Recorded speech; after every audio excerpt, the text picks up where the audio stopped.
He was a very powerful king until he was betrayed by someone he never expected.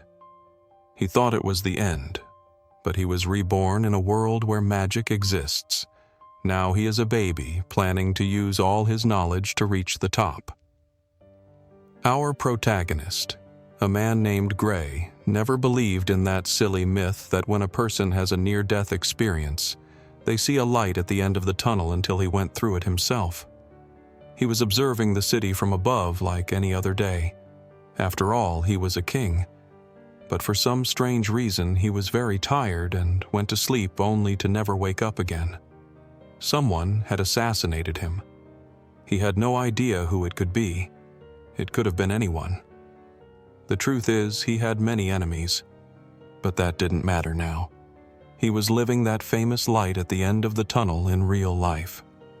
The first thing he notices when he reaches the light is that he is being born. He was being reborn as a small baby named Arthur. His parents were two kind people. His mother Alice, who besides being a very kind-hearted person, took charge of her family. And his father Reynolds, a reliable and charismatic man, though a bit childish at times. Our protagonist was grateful to have been born into a very lovely family, but at the same time he was going through a suffering. He wouldn't wish even on his enemies not being able to control his limbs freely, not being able to control his bodily functions, and having a weak body that couldn't even withstand a scratch. Before we continue, I want to make it clear that our protagonist's past name is Gray, but in this new life, his name is Arthur. So we will call him Arthur from now on. Arthur had so many questions about where he was born, but he knew these people spoke the same language as him, which was something. But the strangest thing was that they all wore armor, carried weapons, and the buildings looked quite old. All this made him think he had been born sometime in the past, but his theory fell apart when he saw his mother healing wounds using magic. That's right. He was born in another world, a world where magic exists. In his past life, he was a powerful king. He led armies, won wars, and even defeated the representatives of every country in one-on-one duels. But despite all that, he never felt as proud of himself as he did now, for he had just learned to crawl. Arthur needed to know more about the world he was in. Since he had just learned to crawl, he began sneaking into his father's study at night.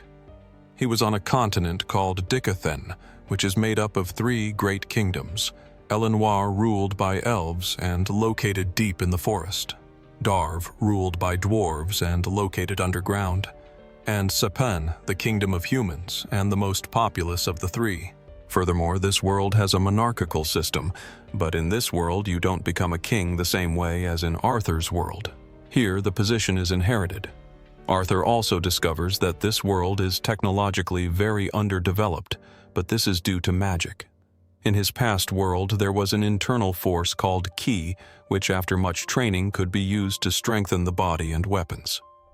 In this world, there is a similar force called mana. The difference is that it's not just an internal force. There is also mana that surrounds us. Augmenters use their mana to strengthen their bodies for more strength, defense, and agility, but their weakness is their short range. Meanwhile, conjurers cast their mana outward and can bend the environment, but they need to supplement their own mana core with external mana to cast a spell. Typically, conjurers can manipulate one of the 4 elements, but some who can cast different spells are known as deviants. A good example is Arthur's mother, who can use healing spells. An important thing to note is that the ability to use magic is genetic. Only 1 in every 100 children is born with the ability to use it. The first sign of this appears between puberty and late adolescence, the time when the mana core is awakened. All this about the mana core seemed very similar to the Ki core in his world. The difference was that in his world, children were trained to gather all the different fragments of their internal Ki so they could build the entire circle, whereas here, they let it all happen naturally. So Arthur wonders if he could do the same thing he did in his world, but with his mana core. He closes his eyes, concentrates, and effectively manages to see a lot of small mana particles living inside him. Just as he did in his world, he begins to gather them all to create a core, although these attempts were always interrupted when his mother noticed. Since then, 2 years have passed, and his mother noticed that her son was a little different from the others. He loved going to the city not to buy toys and sweets, but to go into the armory because he loved being there. He also had this strange addiction to sneaking into the study whenever he could. His mother was worried about the kind of man he would become in the future. She had to be a very strict mother to prevent her son from getting into trouble. After all, she couldn't trust Reynolds, who had wanted to teach him how to fight ever since he was crawling. Arthur began to study his father and quickly realized he was an augmenter. His father used to train in the courtyard and often made a mess. For example, this time he completely uprooted a huge tree. Arthur's mother went out to see what was happening, and Arthur took the opportunity to continue his own training. During those 2 years, he had made great progress with his core and was on the verge of succeeding.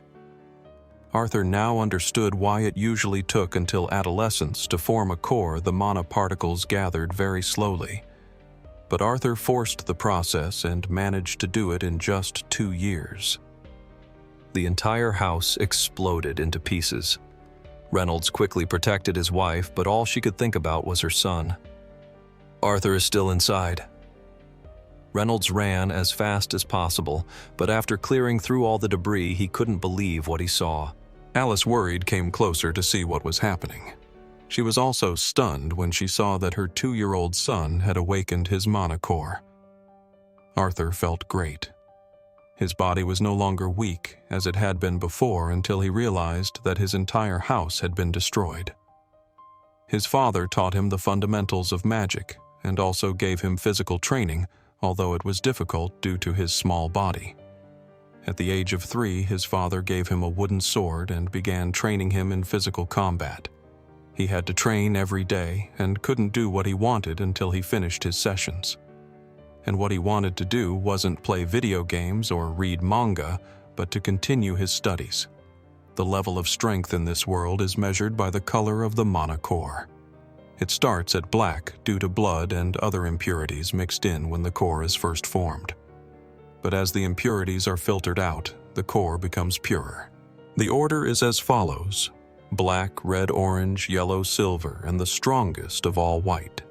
Each color has 3 stages: dark, solid, and light. That is, to advance from red to orange, a person must pass through dark red, solid red, and light red. Their son was an exceptional prodigy, and his father thought he was limiting his potential by teaching him alone instead of taking him to the right mentor.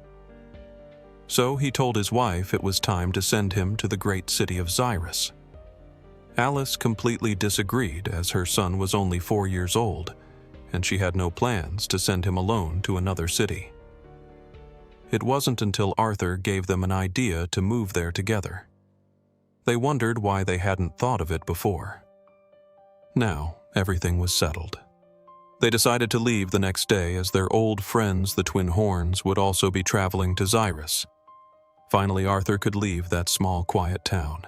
The next day, a proud Reynolds introduced his adorable son to his friends Adam Kelcrest, an augmenter specializing in the use of a spear; Angela Rose, a conjurer specializing in wind magic; Durden Walker, a giant conjurer specializing in earth magic; Jasmine Flamesworth, who, like Adam, is an augmenter specializing in the use of dual daggers; and last but not least, Helen Shard, a lancer specializing in magic archery.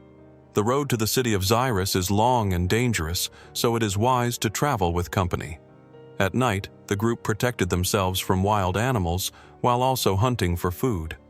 Helen was curious about Arthur and started talking to him, amazed by his great achievements at such a young age. Adam seemed jealous and asked Reynolds if he could train a little with his son. He agreed, but told him to be careful. Now, poor Arthur had been roped into it. Arthur tried to plead with his eyes for his father to get him out of there, but his dad didn't even notice. So, given the situation, he had no choice but to fight. Using his past knowledge, he got into a combat stance and immediately attacked the redhead. Adam was confident, waiting to block the little one's attack, but Arthur suddenly disappeared. Adam couldn't believe it. The boy had positioned himself at his back and now he couldn't defend himself. But little Arthur missed and lost his balance. The battle continued and he performed an extravagant dodge. Right after, he rushed at his opponent to attack. Once on the ground, he jumped to deliver the final blow, but Adam was waiting for him with an unexpected kick that Arthur barely managed to avoid. Now it was Arthur who was on the ground. The redhead approached and attacked him with everything he had. Luckily, Arthur managed to block, but he took more damage due to his small body. The giant Durden hit the redhead for going too far, but Adam retorted, "Held back my ass." He then asked Reynolds, "What kind of evil training did you put this poor kid through to turn him into a monster?" But Reynolds said he hadn't actually taught him that. Arthur lied, saying he learned it from his father and by reading some books. Now the others were interested in learning some of his moves and techniques. Many days passed since the start of the journey. The training he was giving Adam and his father was progressing well, but the one who advanced the most was Jasmine. She learned some of Arthur's techniques and even unexpectedly learned his particular way of running. With this, the relationship between Arthur and Jasmine grew stronger. She even gave him a birthday present. Yes, Arthur's birthday happened during the trip. While on the journey, Arthur was constantly being followed by Jasmine, who wanted to absorb all his knowledge. One day, some bandits attacked them. Angela protected the carriage with her wind magic, and now that everyone was furious, they prepared to attack. The problem was that they were completely surrounded. They were bandits who planned to steal everything they had and kidnap the women and children to sell them. Arthur was furious, but his mother wouldn't let him leave as he was just a baby. On the other hand, his father began to beat up the bandits as if it were a sport, although he was nearly defeated before Helen saved him at the last minute. Jasmine and Adam were not far behind. They were making short work of the bandits. But Jasmine faced a difficult opponent, a mage who fought with a whip. Arthur was thinking of a way to help her when suddenly his father was injured by the bandit leader. Arthur urged his mother to go and heal him, but strangely she couldn't use her powers as she normally did. Reynolds said not to worry as the wounds weren't fatal. He even told his son that as soon as his mother finished the spell, he should protect her and run away as he had enough strength to defeat the bandit leader, but couldn't do it if he had to worry about them both. Arthur refused to run and told his father that he could fight, and his father knew it. Therefore, he would stay and support them. His father then revealed the reason he wanted him to protect her: she was pregnant. Now Arthur understood her behavior throughout the journey and accepted his mission without a doubt. The enemy noticed that Alice was a healer, so their leader ordered them to capture her. Arthur began to run with his mother. One of the bandits jumped at her, but Adam intercepted him so they could keep going. The bandit archer couldn't believe his eyes as some kind of barrier stopped his attack, but he still managed to hit Adam with an arrow. Arthur and his mother continued to run, but Arthur noticed something strange. The bandits were supposed to have 4 mages, but he could only see one of them. Where was the last one? Then at the top of the cliff, he saw a water mage. This idiot launched a spell at them. Arthur could stop the attack if he used mana, but his mother wouldn't be fast enough to get away. So Arthur made a decision to sacrifice himself to save her. But one thing was certain: he wouldn't go down alone. So before he was hit, he attached a mana thread to his knife and incredibly managed to hit the mage who had attacked them. The bastard tried to cling to a rock to avoid falling but couldn't hold on. Durden the giant tried to save Arthur with his earth magic, but he couldn't reach them. Arthur was happy because he knew everyone else would be okay, but he couldn't help but feel bad because he had truly wanted to be an older brother. As he was falling, we see a glimpse of his past life. His old world was one filled with problems with low birth rates and limited resources. Wars had been replaced by duels and armies by kings. Gray was a king, but in truth, the ones who ruled were the members of the council. They were the ones who managed the country both politically and economically. Arthur was fed up with it, and one day decided to leave the throne. He had dedicated his entire life to becoming the strongest, but in the end, he was still an orphan who had lost everyone he loved. If he had the chance, he would give anything to go back and be with everyone again, but it was impossible. This was the end, or perhaps not. For some strange reason, Arthur managed to survive. The bandit wasn't so lucky. The problem was that Arthur was injured and had no idea where he was. With little strength, he managed to eat a little and drink some water, then closed his eyes and rested. When he woke up, he felt better and could stand. He grabbed the things that were still useful, and looking back, he couldn't believe he had survived a fall like that. He didn't know how much time had passed or where he was, but the only thing he could do was keep moving along the path. He heard a voice that said it was happy to see him awake and asked if he was okay. There was nothing and no one around who could be speaking. The only thing there was the bandit's body, so he got scared and checked to see if he was still alive. Arthur was relieved, but he realized this voice was still unknown. So he put his guard up and asked who was there, and if that person was the one who had saved him. The voice said yes, it had saved him, but if he wanted to know who it was, he would have to find out when he got home. Arthur asked why he should obey, and the voice said it was the only one who could lead him home. Now that he knew where to go, he started moving immediately, since the forest is a safer place when there is light on the path. Arthur began to wonder what kind of magic it could have used to save him. Also, who could it be? And why had it only saved him? The voice said he was reckless for doing what he did. Arthur immediately covered his private parts, but the voice said he shouldn't worry as there wasn't much to see anyway. Arthur's pride was wounded, but a king must always remain calm and composed. He finally arrived at the right place. The voice welcomed him. Confused, Arthur looked at the giant mountain, and the voice said that while it was interesting, it was not that pile of rocks. Arthur entered the cave, and after a fall, he finally met his savior. She was intimidating. She was an Asura. She began to approach him. Arthur couldn't help but be frightened and started to back away, but she really just wanted to heal him. She then told him she would create a dimensional portal strong enough to send him home. It would take a long time, but in the meantime, he could eat the special plants she had there. Their appearance was horrible, but the truth was, she was kind. Arthur asked for her name. Her name was Sylvia, and now he couldn't stop asking questions, which she answered with pleasure. Where were they? They were in a small area between the Beast Glades and the Elshire Forest. No one knew about this area because she had protected it. Why was she alone? She was alone because she had no one to be with.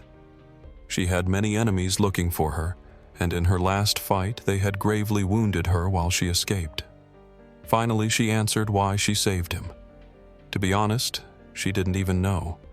Maybe it was because she was moved by his sacrifice and bravery, or simply because she felt lonely. Now she withdrew to heal her wound so she could start working on the portal the next day. But before she left, she told him that his family and friends were safe and that he shouldn't worry. Over time, the relationship between the two grew stronger. When Sylvia wasn't working on the portal, they would eat, play, or just talk. She might have looked like the devil himself, but she was gentle and kind. But she also scolded him when he was wrong, just like a mother would. Like the time Arthur showed his hatred for those bandits and how much he wanted to kill them. Sylvia slapped him, but then said he was right. They deserved to die, but he shouldn't let hatred and thoughts of revenge dominate his mind, as it would ruin his life.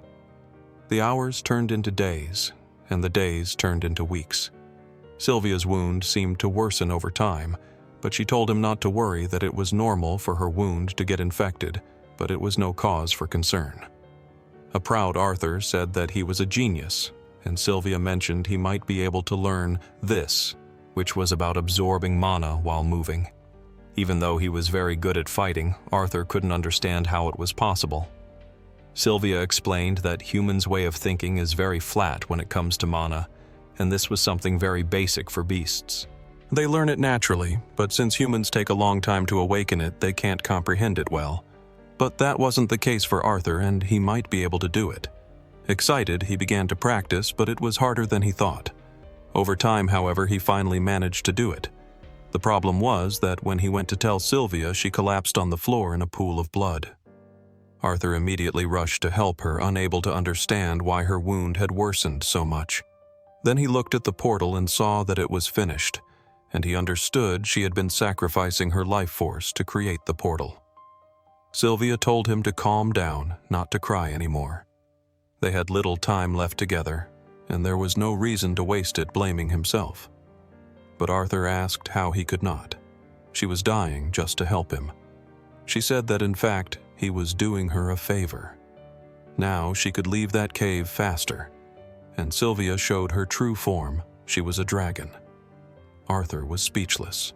Although he had many questions, there was no time. Sylvia had to use her true form to complete the portal, but now that she had shown herself, they would come for her. Arthur couldn't understand anything, but she took out what looked like a stone and gave it to him, along with a feather that would hide his aura. Then she touched his chest, and some markings appeared on his back. Sylvia said that with this, everything would be revealed at the right time. The portal was ready. She didn't have time to send him directly to his home, but he should be able to reach a place with humans nearby. Suddenly, debris began to fall, and a dark voice was heard. Someone had appeared to take Sylvia. It was another Asura. So Sylvia cast a spell that seemed to stop time and apologized to Arthur because the truth was, she had prolonged the time it took to make the portal just to spend more time with him. As a last favor, she asked him to inherit her will. In tears, he told her to forget it, that she had to take advantage of the stopped time to escape, that he didn't care about the past. But Sylvia said she couldn't do that. She pushed him into the portal, and as he was pulled away, watching Sylvia grow distant, Arthur accepted her will. She smiled happily and thanked him for everything. Arthur appeared in an unknown place. He was on the ground and had no motivation to get up. His mind was melancholic, thinking about the 4 months he had lived with her. But something made him rise. It was her voice. She had survived. But not really. It was just a message she had left behind. It was a bit frustrating, but Sylvia's message said that he was not ready for the truth. His body was that of a child, and even with his dark red core, he was not strong enough. Before she died, Sylvia had left him a gift, her special will. She said that his future development as a mage would depend on how well he used her gift. Even though Arthur didn't care about the gift, he just wanted her to be alive, Sylvia could see how he might be feeling: pain, anger, guilt. But she reminded him that he has a family to care for and a purpose to fulfill. The only thing she asked was that he become a man whom she and his parents could be proud of. Lastly, she said he would receive more news when his core had passed the white stage. At that point, she would explain everything. But the most shocking part was when she said goodbye, calling him King Grey. Now Arthur was full of questions. Since when did she know his identity? How did she know? But it was useless. He wouldn't get any answers. He stood up and began to explore the forest to figure out where he was. He climbed to the top of a tree and realized he was inside the forest of Elshire. Sylvia had said she would send him to a place near humans, so he didn't understand why he was here. Suddenly he heard a scream. Arthur ran towards it. It must be humans. From the top of a tree he could see their carriage. What luck. Maybe he could befriend them. But as he got closer, something felt wrong. He listened carefully, and his suspicions were confirmed. They were slave traders. They were happy because they had caught an elf girl. Elves were worth a lot on the market, especially this one. Arthur was furious, but looking on the bright side, it was an opportunity for him to blow off some steam. Arthur badly wanted to kill them, but he didn't act immediately. Even for him, facing all four would be difficult, so he followed them. Arthur grabbed a kind of seed and threw it to distract the wolves. And yes, they looked like wolves, but they were magic wolves. The wolves began to act crazily, exactly as he wanted. Arthur had no weapon, so he had to use a method from his old world. He didn't know if it would work, but thankfully it did. He created a magic blade using only his mana. Calmly, he descended from the tree. Before the man could speak, Arthur killed him, catching him before he hit the ground to avoid making a sound, and thanked him for the weapon. Now the wolves were taking care of the body. The man took too long to return, so one of the other slavers went out to see what had happened. When he saw the scene, he couldn't help but be in shock. But Arthur appeared before he could say anything. Fighting in this body was exhausting, but he needed to finish off the others while they slept. However, the elf girl ruined his plan when she started screaming for help. The two remaining guys woke up and began to look for their friends. One of them saw Arthur and ran towards him, but Arthur was more powerful and easily took him out of the fight. The man screamed in pain, alerting the last one. The injured man warned his partner, saying the boy was a mage. But instead of being scared, the bastard was happy. A magic user child is very rare, and he could get more money for him than for the girl. He then showed that he was also a mage and told Arthur to please avoid getting hurt. In the blink of an eye, he was behind Arthur, but he dodged. The man rushed again, but Arthur shattered his hip with a rock. He also threw the knife, but the bastard caught it as if it were nothing. He was fast. Our protagonist managed to defend himself, but the man still hit him with a kick and grabbed him. He had just caught his gold mine. But Arthur had something in mind. Condensing his mana to create a blade was very similar to wind magic. Perhaps fire magic could be condensed as well. So he tried and managed to create a powerful explosion. Now the man was truly furious. He didn't care about selling him anymore. He was going to kill him. But before he could even start talking, Arthur gave him a beating. The last bastard begged him for forgiveness, but Arthur had no mercy for people like them. It was tough, but he finally succeeded. Now he went to the child, and with a smile on his face freed her, though he kept her blindfolded the whole way because he didn't want a child to see that terrible scene. After a long walk, they reached a safe place and Arthur removed her blindfold. The girl was moved and thanked him for everything. Arthur said he needed to get home and that the bandits wouldn't chase her anymore. Elves were supposed to be safe in this forest, but the girl said that wasn't the case, as the beasts always scared them. Arthur gave in and ended up agreeing to accompany the girl even though he didn't even know where she lived. Arthur left her alone for a moment while he looked for supplies for the trip. He went back to the bandits' carriage and took everything that could be useful. He didn't know how far they would travel, so the more he carried, the better. The carriage was ruined, so they couldn't use it, and riding the wolves was not a viable option, so he freed them. Arthur found some clothes for the girl and gave them to her, and together they started walking in the direction she pointed. Her name was Tessia Erilith, a smiley, curious, and kind girl, but above all a crybaby. Throughout the night, Arthur told her to go to sleep while he kept watch, but he really wanted a minute alone to figure out what Sylvia meant about the will. However, the child wanted him to sleep with her. He had said he would never share a bed with the girl, but she promised not to say anything. Arthur told her not to worry, that he was fine, but she insisted that the beasts would be drawn to a child alone. She said it was for his own safety, but the truth was she was scared, and now that he was there, she could finally get some rest. They continued on their way for a few days. Although returning to his family was something that worried him, what bothered Arthur most during their journey were the sudden sharp pains that shot through his mana core. But he tried to hide them from Tessia so she wouldn't worry. They slept together, walked together, and hunted together even if she didn't want to. But little by little, the elf seemed to know the place better and better. They were close, but the journey kept getting delayed because his body couldn't keep up with the constant pace. Tessia gathered her courage and finally asked Arthur if after everything they had been through she could now call him Art, like his family did. Arthur said yes, that it was no problem, but she was disappointed because he accepted it so casually as if it were nothing. Although their mental ages were different, they both grew close. Finally, after a long journey, they arrived. All Arthur could see were trees, bushes, and a lot of tall grass. But Tessia began to touch some trees, and a magical entrance appeared. A group of kneeling men appeared immediately. They had come to welcome the princess. Arthur couldn't believe what he was hearing, but then the Elf King and Queen Alduin and Mariel Erelith appeared and were very relieved that their daughter had finally returned. And with them was Frieren Erelith, a man present in all the history books.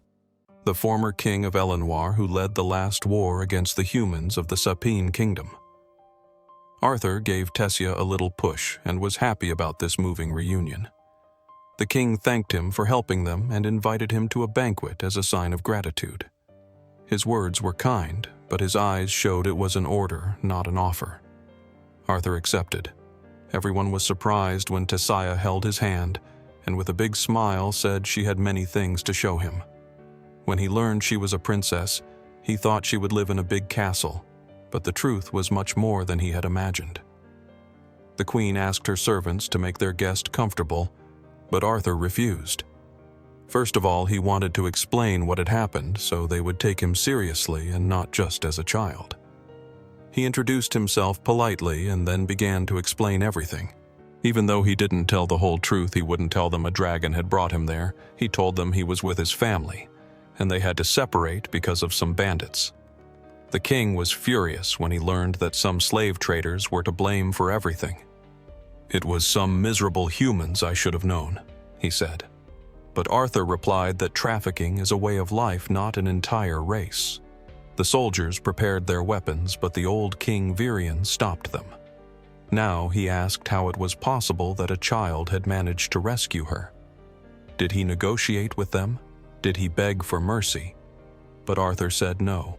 Despite being just a child, he was also a mage, so he got rid of them and rescued her. One of the soldiers was furious to hear these lies, but the old king put him in his place with just a glance. Arthur said he didn't care if they believed him or not. The princess was safe and sound, and now the only thing he wanted was to return to his family. Tessia didn't want him to go, but Arthur explained that due to the history between their kingdoms, a human shouldn't stay for long, and his priority was to know if his family was okay. The king said that no matter what happened in the past, the truth was that he had rescued their daughter, and even went to the trouble of bringing her here, so he deserved a reward. But unfortunately, the portal leading to the human kingdom could only be used once every 7 years during the summit of the 3 races, and it was still 5 years until it would reopen. Even so, they had no problem sending a group of guards to escort him back home safe and sound. He would have his escort ready for tomorrow. So, for now, he asked him to get comfortable and rest. So Arthur went and took a nice bath, but everything went wrong again when the pains returned. Tessia also appeared in his room and greeted him with a headbutt. He had treated her family with such coldness and was also leaving so soon. She didn't want him to go. He was her first friend and she was about to cry. But Arthur cheered her up and asked her to show him the castle. Tessia took him to her favorite place. It was beautiful. But suddenly a knife was thrown at the princess. Arthur caught it in midair and realized where the attack came from. He used the knife against the attacker. It was Tessia's grandfather. Arthur asked why on earth he would want to kill his own granddaughter, but then he realized it was a fake knife. He was just testing him. His mana usage was mediocre, but he had good senses and reflexes. Now the grandfather could see how he had managed to defeat those slave traders. Tessia asked her grandfather not to bother him, but Grandpa Frieren said that he's not there anymore. Frieren said it had been a long time since he had met someone interesting, so he gave the boy a wooden sword and asked him to show him what he had. Arthur immediately swung the sword at his neck, but only managed to hit an afterimage. Even so, this kid was terrifying. Arthur rushed again, but only managed to hit another afterimage. The grandfather got behind him and hit him in the back. Arthur managed to protect himself and got out just in time to avoid another attack. He was hit in the air with a poke. Arthur went flying but grabbed his sword again, used fire magic once more and closed in, but Frieren knocked his sword away again. This was his chance. The old man attacked and Arthur took the opportunity to get past him. Then he spun surprisingly in the air. Despite the attack lacking power, he managed to hit him. The grandfather couldn't believe he had actually hit him. This happened because he had been arrogant. He wanted a second round, but Tessia said he had bullied him enough. Arthur felt flattered by her thoughts. Now the grandfather asked him to become his disciple. Arthur was shocked by the request, but said it wouldn't be possible. Frieren said that as long as he was under his wing, no one would dare kick him out. He should be aware that he was better than many other children, even adults, but he needed to understand that he could teach him things that not even the best human mages could. Even so, Arthur refused. The only thing he wanted was to be reunited with his family and let them know he was okay. But then, Frieren proposed something if there was a way to communicate with them and let them know he was fine. Would he accept? Arthur didn't get a chance to answer, as the grandfather sent his granddaughter to bed and confessed that he had felt something during their combat. He asked if his mana core was in pains that were becoming stronger and more frequent. The old man said the most important thing was the fact that he didn't know why he felt these pains. The grandfather explained what a beast will was. Beasts are classified by their strength, and A-class beasts or higher have the ability to pass on their will either to their descendants or to someone bonded with them. He wouldn't ask how he got such a powerful will, but at that moment, the thing he had inside him was hurting him. The reason Frieren knew all this was because he also had a beast will, which is why he is called a beast.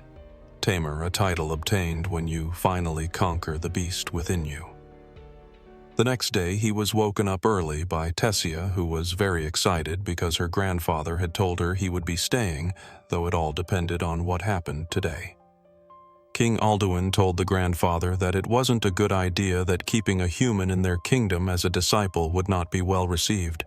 But Grandpa Frieren said he didn't care that he liked the boy, and even his daughter agreed, so he would stay under his protection and guidance. Finally, he said that everyone in the kingdom should know this. Arthur was happy about this. The old man was truly responsible. On the way, he started calling him Grandpa. It seems he had won his trust quickly when he saw the way he treated his granddaughter. Grandpa Frieren thanked him as Tessia had grown up very lonely as the sole heir. Throughout her life, she had been hurt many times by people and other children who pretended to be her friends. In these few days, he had seen her smile more than in her entire life, for which he was grateful. They finally arrived at their destination. Frieren shouted and kicked the door, and an old lady came out. He introduced him to an old friend, Rinia Darkasan, a very special deviant who could help him. The lady was a diviner. Her magic allowed her to peer into the past, present, and future. There was very little Arthur could hide from her, though this boy was special, as there was something about his past that not even she could see. But they weren't there for that. They were there to talk to his parents. So she placed him in front of a bucket of water and had him think about them as clearly as possible. When Arthur fell, his parents couldn't catch him. They both burst into tears. Reynolds had to be punched to regain his senses, and Alice almost committed suicide. In the end, they managed to reach Zyrus. They arrived at a beautiful house that belonged to Reynolds' friends. It seems Reynolds got a good job, and together they managed to face the pain of their loss. They were melancholic and sad, but they both supported each other to keep going. Until the moment they heard their son's voice inside their heads. Arthur explained everything that had happened, that he had survived, that he had reached the kingdom of the elves, that he was sick, but needed to be treated, and that's why he had to stay for a few years. But the important thing was that he was alive, and soon they would be together. Their parents' sad days were over. Their son was alive. Art was alive. 3 years passed like this. In that time, Tessia experienced her core's awakening. She was now 9 years old, and Arthur was about to reach a new stage in his training. But suddenly, he emitted a large amount of mana, causing an explosion and falling unconscious. He then had to explain to Frieren that it was a dragon who had given him its will, thus learning that dragons are uncommon and the most powerful beasts. But that wasn't the only news he received. In 4 months, he could go home. As if that weren't enough, the object belonging to Sylvia that he had kept broke.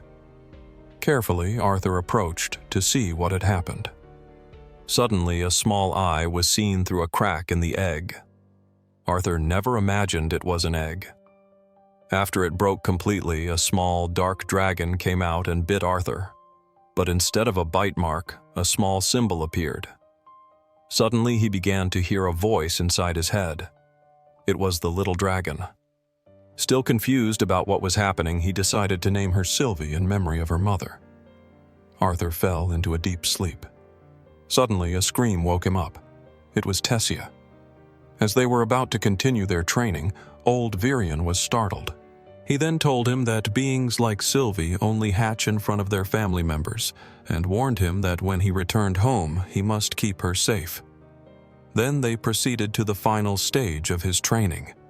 Beast tamers are able to use the unique mana abilities of a beast. This has 2 stages. The first stage, the acquisition stage, is where the mage can use the beast's strength.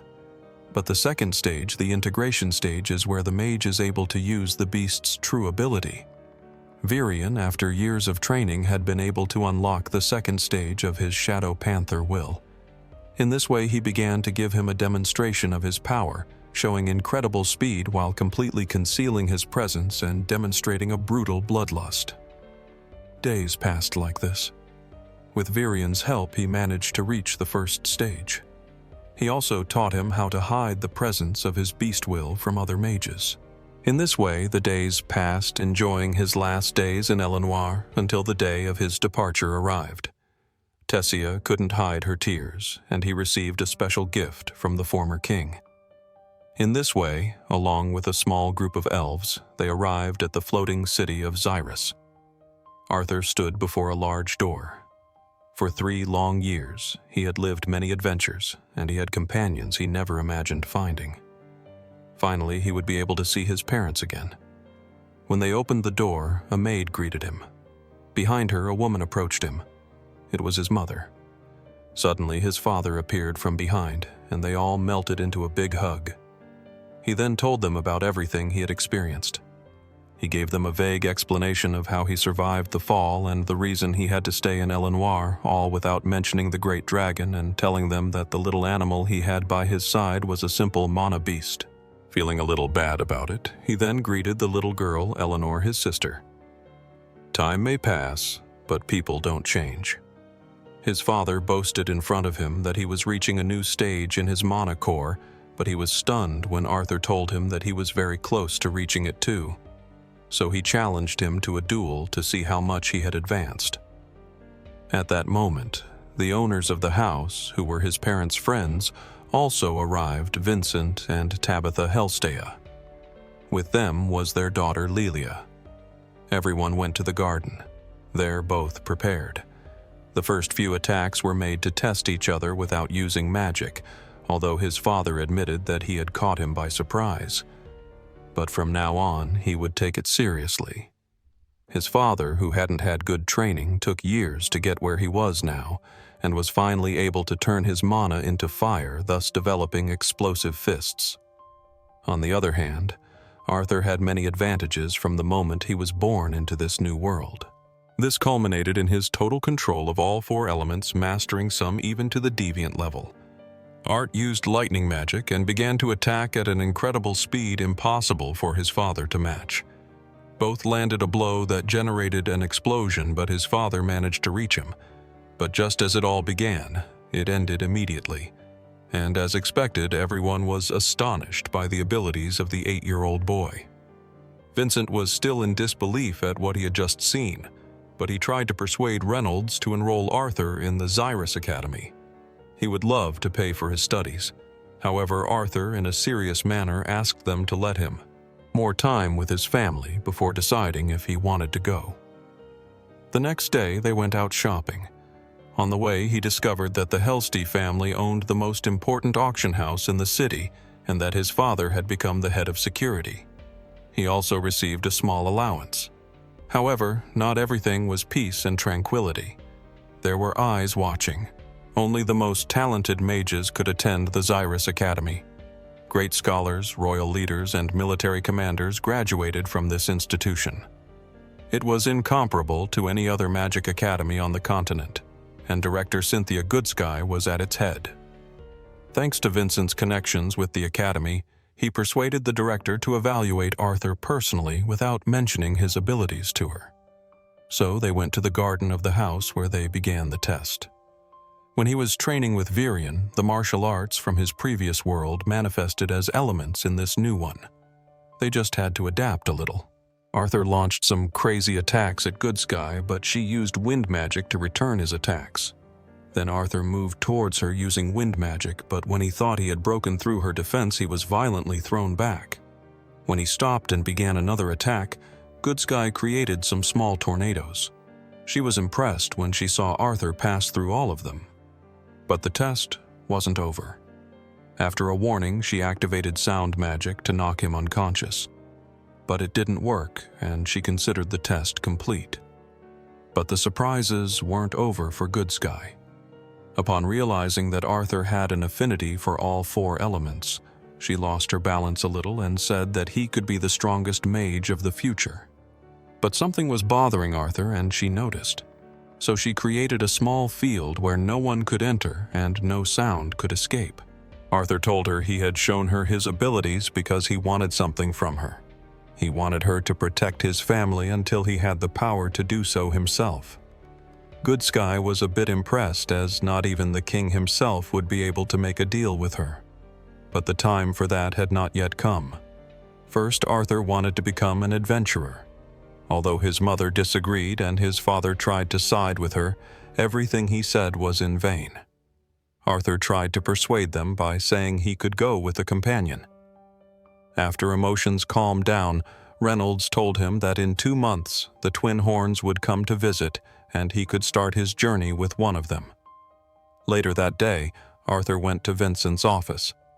He asked for some items to be able to go on his journey in exchange for helping his daughter Lilia with her mana awakening. Vincent and his wife were not mages, but Vincent hoped his daughter could become one, although the chances were very low. As expected, not everyone took the idea well, as there was no such thing as accelerating a mage's awakening, despite everything he wanted to try. After explaining to them for a while what he had done as a child, they proceeded with the process, although the awakening wouldn't happen right away and could take years. In this way, Arthur spent his time training and then helping the girls. 2 months passed like this until the arrival of the twin horns.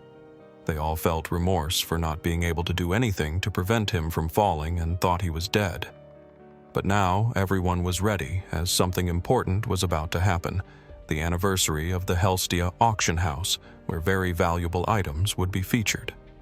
The twin horns had come for this reason, to help with security. Upon arriving, Arthur was fascinated. Not even in his past life had he seen anything like it. But that wasn't the only surprise he would have that day. King Blaine Glader of Sapin and his entire family arrived at the venue as they were partners with Vincent.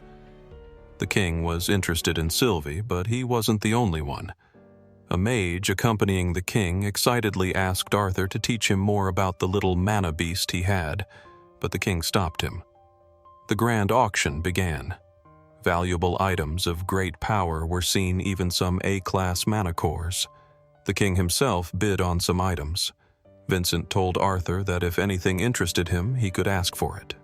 After a while, Arthur noticed Sylvie's absence and began to look for her, but the royal family's mage was about to grab her. Arthur managed to make her escape, but at that moment the man threatened him, saying that Sylvie would be his. Arthur let out immense pressure and a brutal bloodlust which scared everyone, leaving the royal mage on the floor. But fortunately, no one knew who did it. Coincidentally, they captured a thief who was blamed for the incident, but it was far from over. The mage whispered something to the king, who called Arthur's father to tell him that he wished to receive Arthur's mana beast to gift it to his personal mage. Far from accepting the king's order, Reynolds dodged it by saying that neither he nor his wife had anything to do with their son's bond, as he had obtained it on his own. The king looked at Arthur, who stared back at him threateningly. He proposed a deal. If he gave him his beast, he would let him choose a sword from his armory, but Arthur politely refused the offer. Far from finished, the king offered him to trade the beast he had just bought in exchange for Sylvie. But Arthur, in a serious manner, rejected the offer again. The king, out of patience, asked him a direct question, but Arthur responded with a different question, which astonished everyone. The royal guards attacked Arthur, but he defeated them with a single blow. The royal mage tried to cast a spell very close to him.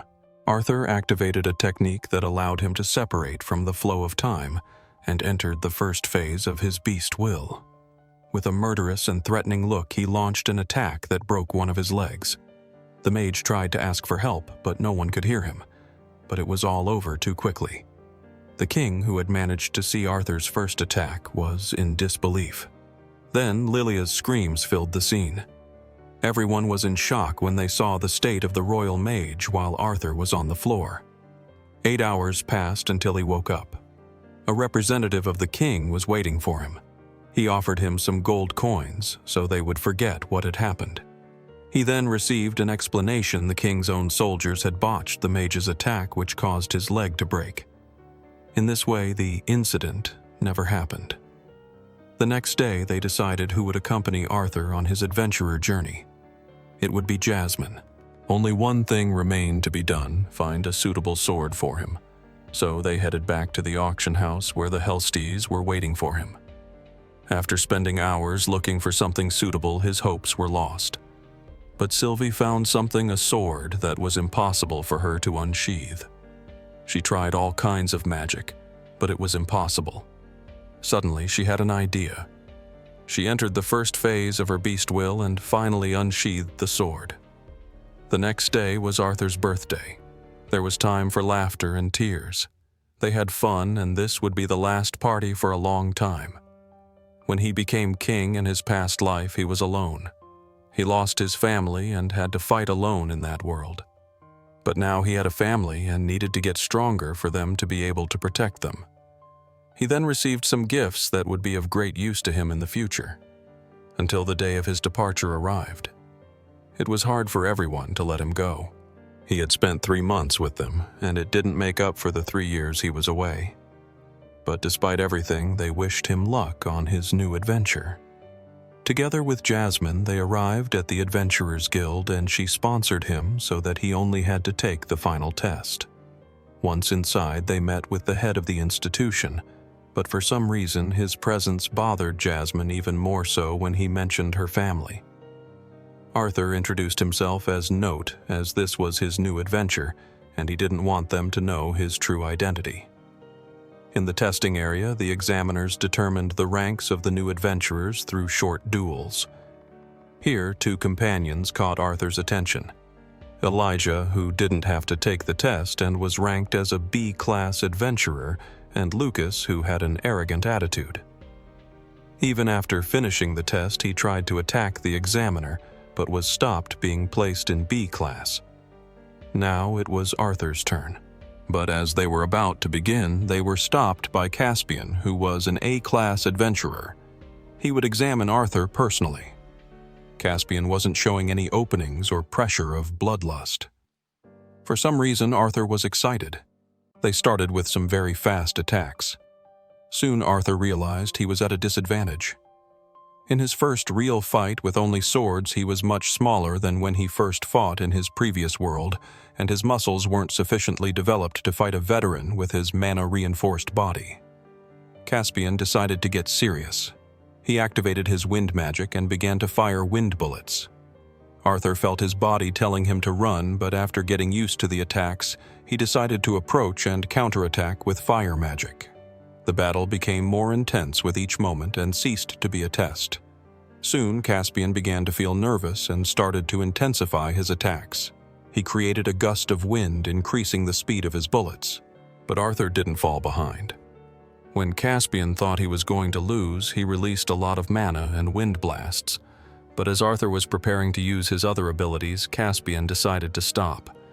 He told him he understood why he hadn't shown all his abilities. He wanted a low rank to go unnoticed. They gave him a B-class rank. As expected, everyone was astonished by what had happened, but even more so, Caspian, who was frustrated.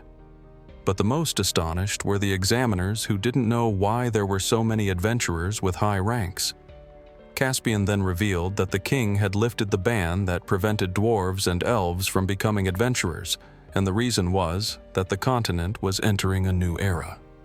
On the other hand, we see how Tessia observed Arthur with a scrying orb and became jealous of his closeness with Lilia. But her grandfather arrived to give her some news she would be able to attend the Zyrus Academy with Arthur, due to the negotiations between the three kingdoms to integrate a new generation of mages into the Zyrus Academy. But we will return to that matter later. After receiving his adventurer's license, Arthur headed to the Beast Glades for his first mission. There, Sylvie had to go her own way, so they decided to separate for some time to develop their skills. While they were resting, Arthur asked Jasmine why she decided to become an adventurer. She told him that she had decided to run away from her family. The Flamesworth family had produced many of the most powerful mages with an affinity for fire on the continent, as fire is the most powerful element. But she was considered inferior for having an affinity for wind. This made Arthur remember how in his past life his ki had been inferior to normal. Jasmine then confessed that when she was talking to him, she didn't feel like she was talking to a child. The next day, Jasmine told him that she had brought him there to train him. After his combat with Caspian, she saw his flaws. His movements were precise in his head, but his body didn't respond.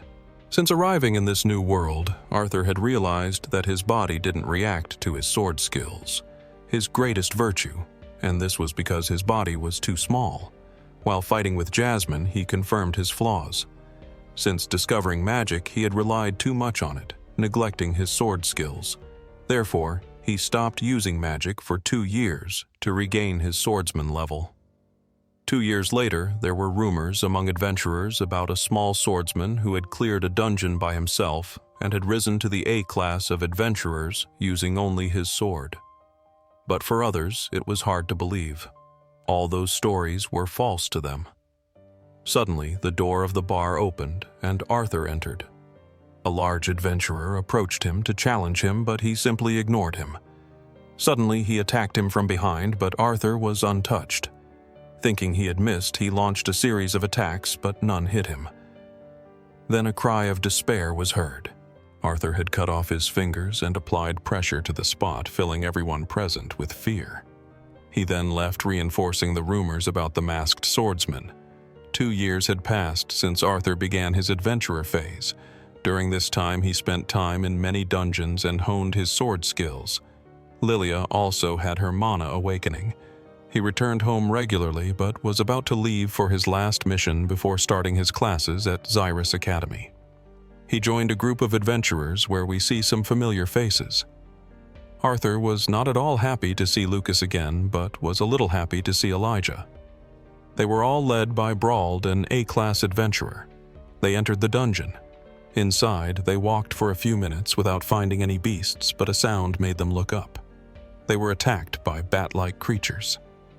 While defending themselves, Brauld ordered them to conserve energy and not use magic. But as expected, the only one who didn't listen was Lucas, who created a fire tornado that eliminated all the beasts. Brauld was upset by Lucas's disobedience, as he knew how dangerous that dungeon could become the deeper they went. They reached a place with many gaps, but before they had time to think, a giant worm appeared in front of them.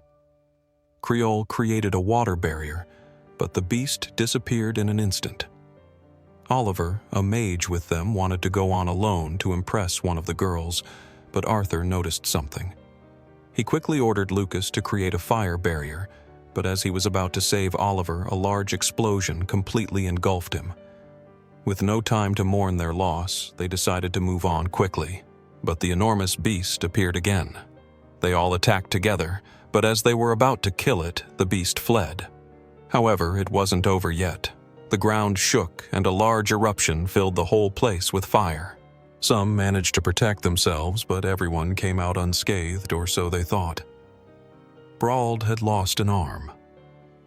After stopping the bleeding, Lucas confronted him and they argued. But Arthur, tired of his attitude, told him he was a burden for not reacting in time. So everyone made a choice and named Arthur as the new leader. As they continued forward, they came across a blocked entrance. After a few attempts, they managed to break it down, finding something very different from the rest of the place. It was full of flowers and plants.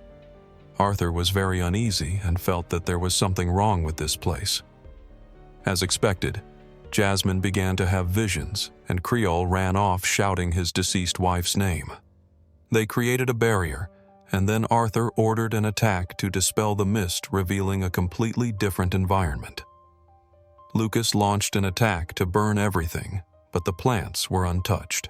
The swordsman launched a joint attack to cut everything, but that was also useless. Everything grew back very quickly. Brauld lost his sanity for a moment and began to attack uncontrollably, but was trapped by the plants. However, he was saved and stopped by Arthur. Every kind of attack seemed to be useless.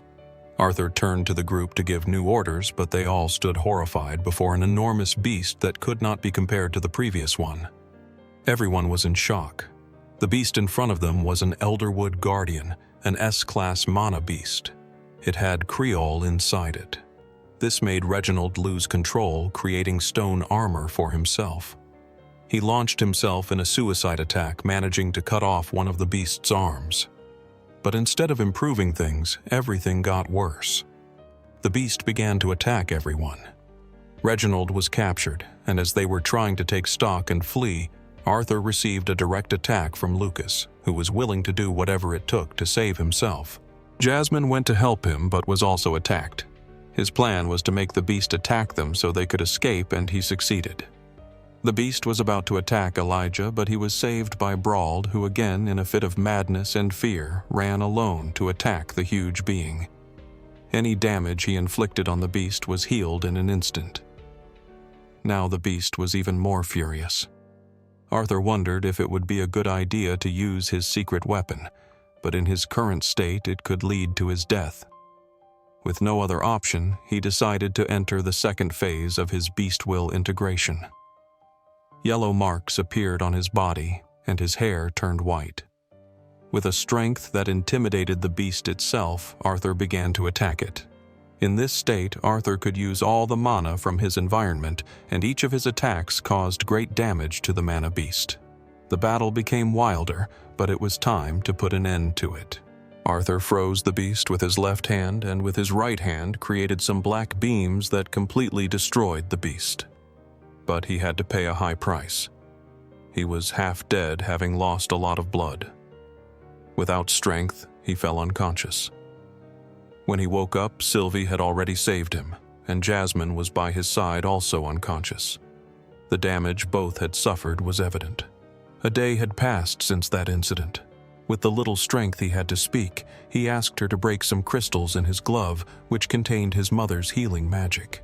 He repeated the same with Jasmine, but still didn't have the strength to get up. Knowing they couldn't leave that place for a while, they formally introduced themselves again. Elijah came from Drav, the kingdom of the dwarves, but he was not a dwarf. He didn't know who his parents were or where he came from. An old man had raised him. He led a normal life until he entered the dark orange stage of his mana core and activated his deviant magic of metal creation. The old man who raised him told him it was time to explore the rest of the continent. He was surprised when Arthur told him he had an affinity for 4 elements and 2 deviations, and even more so when he told him he was a beast to mare. When Jasmine woke up, she apologized to Arthur for not being able to save him a second time. But it was time to get out of there. The damage caused by the battles was enormous, and no one else had survived, or so they thought. Elijah used an earth pulse and found someone, Samantha, who was seriously injured. Suddenly they heard a roar, and another beast appeared, but this one was Sylvie. She had grown a lot since Arthur last saw her. She had been in contact with him through their mental link. Although Arthur had told her not to come, she came to help them. Her presence intimidated all the beasts, and they were not attacked by any. But Samantha woke up speaking with great effort. She gave him her mask and an S-class mana beast core. Arthur suggested selling it and splitting the profit equally, but no one agreed because he had defeated the great beast alone. Unable to go any further due to Samantha's condition, Elijah and Jasmine went to the Adventurers Guild to ask for help. They were all safe. They managed to recover Brawl's body, but only his. In front of a familiar old face, the three gave their testimony about what they had been through. But suddenly Lucas entered. Jasmine and Elijah prepared to attack him, but Arthur stopped them.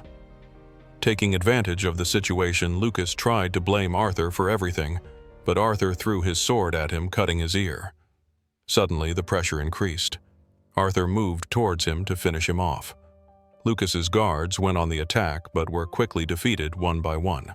And as he was about to attack, Lucas, Caspian Bladeheart, shouted at him to stop. "Sorry, my sword slipped and I wanted it back," Arthur said. All who were present withdrew, and only the supervisor and Arthur remained to have a little chat. He advised him not to try to kill Lucas. The Wykes family to which he belongs would not stand idly by if something happened to him. Even if they didn't know who he was, they would kill everyone close to him like Jasmine or the current and former twin horns. He also gave him a final warning he should be more careful with Lucas's half-brother, who is one of the most powerful mages. Minutes later, they conducted a trial about what had happened. Lucas was only stripped of his adventurer's license. All of this was due to his family's influence. But Arthur was forbidden from approaching Zyrus while Lucas attended the academy without having to reveal his identity, of course. This annoyed Lucas as he wanted to know his identity.